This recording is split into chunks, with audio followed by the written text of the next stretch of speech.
আৰু আজিৰ সভাত উপস্থিত আছে আমাৰ চিৰাং জিলা কৃষি বিষয়া আমাৰ শ্ৰদ্ধাৰ অমৃতলাল নাৰ্জাৰী ছাৰ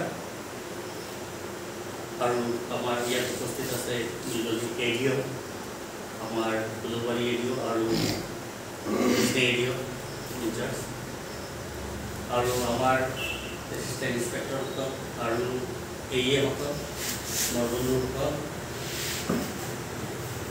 সকলোকে মোৰ ফালৰ পৰা আন্তৰিক শ্ৰদ্ধা জনাইছোঁ, প্ৰণাম জনাইছোঁ, সেৱা জনাইছোঁ আৰু আপোনালোকৰ আশীৰ্বাদ কামনা কৰিছোঁ।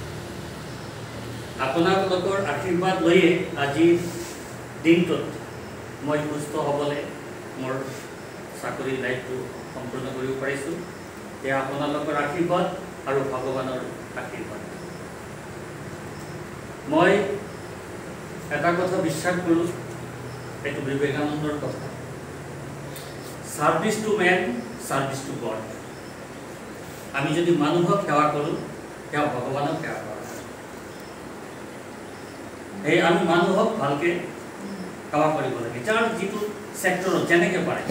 আমি ছাৰ্ভিচ মানে সেৱা, যাৰ যিটো ছেক্টৰতে হওক, এই শিক্ষকেই হওক, আমাৰ এগ্ৰিকালচাৰতে হওক, যিকোনো ছেক্টৰতে হওক, আমাৰ সাধাৰণ পাব্লিকৰ কাৰণে আমি যিটো সেৱা কৰিম, সেই সেৱাই আমাৰ ভৱিষ্যতটো গঢ়ি দিব।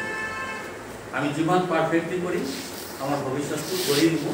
এই কথাটোত মই বিশ্বাস কৰোঁ। আমাৰ এজন মহাপুৰুষে কৈছে, যদি তুমি আনৰ পথটো পোহৰাই দিয়া, তাৰমানে আনৰ লাইফটো যদি পোহৰাই দিয়া, তোমাৰ পথটো অট'মেটিক পোহৰ হ'ব, তোমাৰ লাইফটো উজ্জ্বল হ'ব। সেইকাৰণে আমি যিমান পাৰোঁ আনৰ কাৰণে কৰিব লাগে। ত্যাগেই হৈছে চবচে ডাঙৰ বস্তু। আমি ত্যাগ কৰিব জানিব লাগে আৰু সেইখিনি মই যিমান পাৰিছোঁ মই কৰিছোঁ। আৰু মই এতিয়ালৈকে বহু ছ'চিয়েল ৱাৰ্কত ওতঃপ্ৰোতভাৱে জড়িত থাকি মই নেতৃত্ব দি কৰিছোঁ আৰু মোৰ হাতেৰে 2টা স্কুল মই কৰিছোঁ। এতিয়া এটা স্কুল হাই ছেকেণ্ডেৰী হ'ব, 10ৰ বেছ কেইবাটাও ভাল হ'ল। আমাৰ ৰামকৃষ্ণ একাডেমি যথেষ্ট মই তাত সময় দিছোঁ আৰু তাত বহুত ভাল ৰিজাল্ট হৈ আছে। এইবাৰ চিৰাং ডিষ্ট্ৰিক্টৰ ভিতৰত বেষ্ট ৰিজাল্ট হৈছে আমাৰ সেইখন স্কুলৰ পৰা, য'ত এতিয়াও 44 টিচাৰ কাম কৰি আছে ষ্টাফ লৈ। গতিকে এই যে 44 মানুহ তাত কাম কৰিব পাৰিছে, সংস্থাপন কৰিব পাৰিছে, তেওঁলোকৰ ফেমিলিটো তাৰে পৰা এটা সহায় কৰিব পাৰিছে, সেই সুযোগটো যে আমি কৰি দিছোঁ, এইটো নিশ্চয় ভগৱানৰ এটা ডাঙৰ আমি হেৰি পাইছোঁ, আশীৰ্বাদ পাইছোঁ। আৰু এটা পিছত আকৌ এটা মই স্কুল ষ্টাৰ্ট কৰিছোঁ, বিদ্যাঞ্জলি একাডেমি।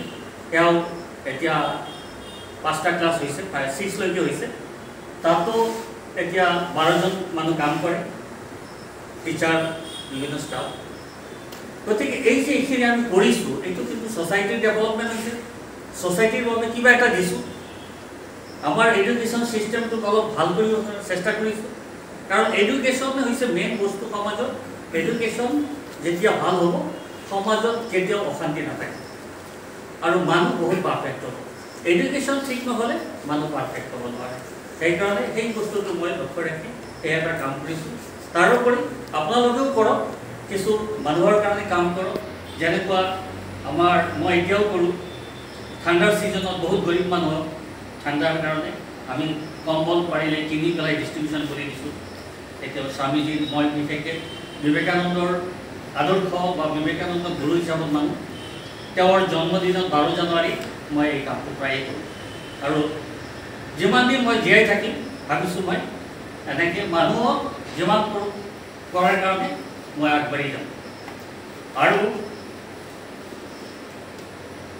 আজি যিটো লাইফ মোৰ সামৰণি হ'ব, ইয়াৰ পিছৰ যিটো লাইফ মই আকৌ এটা গঢ়াৰ কাৰণে আগবাঢ়িছোঁ বা সপোন এটা লৈছোঁ, যাতে সেই সপোনটো মোৰ ছাকচেছ হয়। আপোনালোকৰ সকলোৰে আশীৰ্বাদ লাগিব, সহযোগিতা লাগিব।